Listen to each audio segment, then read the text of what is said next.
What's up mga kasor? So dito naman tayo ngayon service sa Teresa sa Bridge Point subdivision. Ito. So yung bahay, tingnan natin kung ano makakong napapayos nila. So tara, samahan nyo. Dito. Paul, saan po sir? Ay, ito? Ice cream. Kala ko overlock. Hindi po. Kaya ang problema nito, okay? Ito, tingnan mo siya. Normal ba ito na? Hindi may kapag. Hindi ko magkano. Hindi gumagana? Hindi, dito kasi ito. Kailangan to. Kasi nabili ko yung nakatanggal yan. Yan? Oo, hindi ko kasi alam eh. Dito lang yan. Dito lang yan saan? Papayong ang tawag dito. Dito lang. Kasi tinakpan ko yan. Kaya pala ano. Kaya naglalangis na sinabi mo? Oo, tumutulong siya palagi. Oo, ito yun. Hindi ko naman alam kung paano siya ipapakita. Kaya pala. Manood kayo ng mga sa mga tutorial sa sewing machine. Para medyo may idea kayo. Ito. Try ko nga siya kagabi na. Ano ginawa niyo na pala? Doon na lang. Angat doon sa ano? Hindi ko. Dito. Opo, ang Ginawa niyo ng ordinary. Sige ito.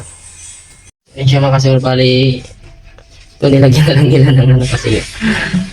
Ito wala, hindi nakalagay yung payong. Para po kasi ito rito. Yun lang. Ay, yung ginagawa ni ate, dito na lang siya mataas. Yan.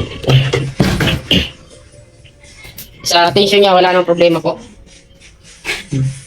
Wala, hindi ko po alam eh. Hindi. Ito, ayaw niya Ito, angat tumahi. niya sa dito. Ayaw niya tumahi. Ayaw niya tumahi rin. Sige. Yan, kinabit natin. So, bali ito, pag inandar, gumagalaw-galaw po ito. Opo. Naku, ito nakita na natin, sumubra na yung ihip. Wala na kasi yung pin niya rito. Ano po, pin? May pin yan dito na para pag ikot mo, hindi dapat siya susobra. Pag sumubra yan, nawawala yan sa alain din sa ano, sa loob. Sa ano, may hindi siya tumatahi. Ang tayo doon. Tingnan natin. Ngayon yun ang binuksan. So, ayan siya mga kasawar. Itahan natin baliktad. O, ayan. Tagalin muna natin ito. Manood po kayo ng mga YouTube ko, ma'am. Kung dalawin nyo yung YouTube channel ko, dyan, Sewing Mechanic, para may guide kayo. Marami tayong tutorial dyan. Gusto ko i-timing. Sabi nung pwede ko raw siya makita dun sa YouTube. Ano pala yung napakagabi? Sa mga baguhan po dyan, ito guide ko lang sa inyo ha. Yung mga YouTube channel natin para po talaga sa inyo yan, para sa kapwa natin mananahe yan. Okay naman siya. Adjust lang natin yung karain. Para ito matama. Masyadong dikit yung karain sa hook. Adjust natin bagyo. So yun nga, marami na rin tayong mga video nito kung paano pag-timing nito sa YouTube channel natin, pati sa page natin, Jellica Sewell. Panoorin nyo na lang dyan. So ito medyo marami-rami pa kasi tayo sa service na malalayo pa eh. Kaya hindi ko na siguro ito bibidyohan ng gusto kung paano pag-timing ito. Ang problema so nakapix na siya rito, dikit na siya dyan. Kaya yung timing niya hindi na natin makulong papunta rito. So dito yan. Sa loob natin yung mabuksan. Dito. Yung shafting na ito papunta ron. So ito. Ayan, ito tutulok natin ng so ito dito tayo sa mga kasawan. So ito, itong tornilyo na to. Ayan, luwagan natin yan. Tutulak natin yung papunta ron. Papunta rito para magkapuwang siya rito. Magka meron ng ano, space dyan. Para may tulak natin ito papunta ron.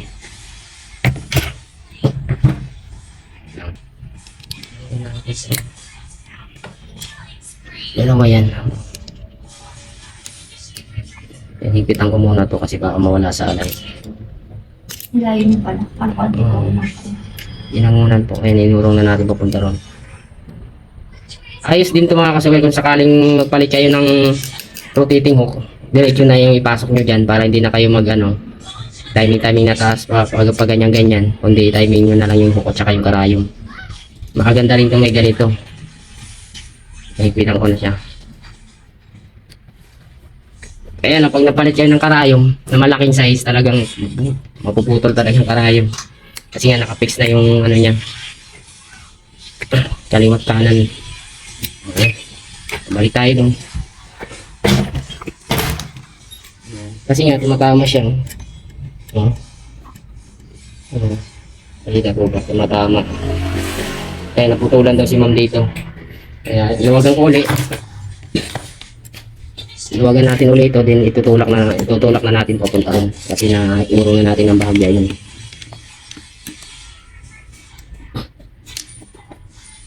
Kailangan huwag masyadong maluwag yung pagluwag nyo ng tornilyo mga kasuwal. Sabay natin tulak na papunta ron. Kaya higpitan na natin siya. Tingnan na natin kung tatama pa ba. Wala na siya. Dito lang siya mga kasuwal. Bali na usog na natin siya. Ayan o. Hindi na siya sumasagi. Hindi na siya sumasayaw. O, ganito lang. Balikan natin sa dati lang. Subukan na natin. Subukan na natin siya mga kasuwal. Sama ka?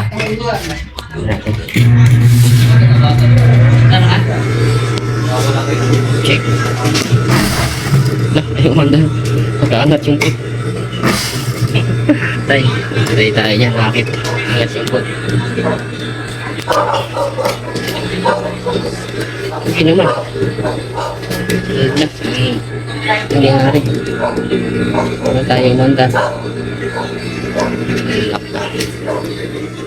Tubig? Masinsin. What? Masinsin pala yung stitches kaya kumandal. Revive.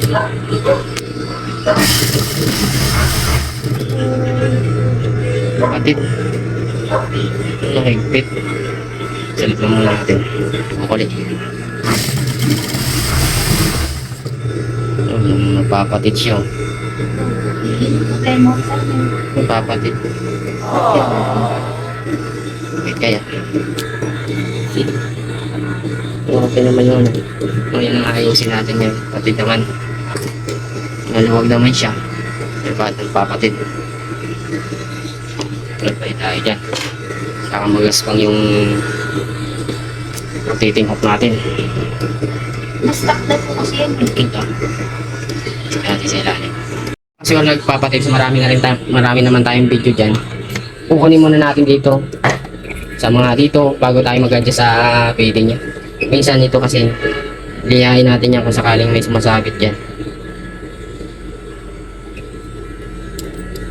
Tapos, dahan-dahan natin manumanuhin. Makikita natin yan. Ayan, bakit? Paso. Matigas. Pagdating dun, ito matigas. Tapos sumasabit talaga siya. Pero malawag naman yung tension natin dito sa taas. Ang gagawin nyo dyan, pag ganyan, itong ano na to, positioning fingers na to. Huwagan natin yan. Try natin yung urong pababa. Ayan, pababa. Kasi meron pa pataas ito eh, pataas, saka pababa. Ayan, paano yan sa ganda yan sa baba. Saka natin ipitan. So nilihan natin siya mga kasuwal kasi talagang papatid siya. Lihain natin lahat yan, paikutin nyo, lihain nyo. Dito.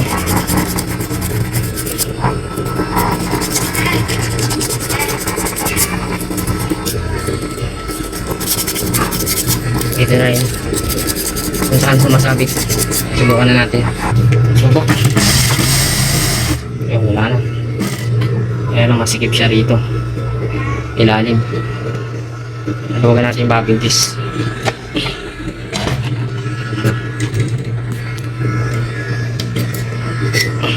Huwagan natin to rito. Ayan. So ito yung dyan yung i-adjust mga kasuwal yung tornilyo na yan. Kung sakaling gusto nyo luwagan, ipaluwag nyan pa kaliwa. Pakanan na pasikip. Check ulit. Okay. Ayan, hindi na siya. Okay na siya. Saka. Patid na naman, oh. Sabi na. Niluwagan lang natin ito ng hig. Ayan, niluwagan lang natin. Iratrat yun natin. Hindi na siya nagpatid. Yun na naman, oh. Kasi masyadong masikip pa siya. Kung niluwagan ko rin siya rito. Yan, ganyan lang pagsulat ng sinulit. Pag ganun. Ayan. Okay, ratratin natin.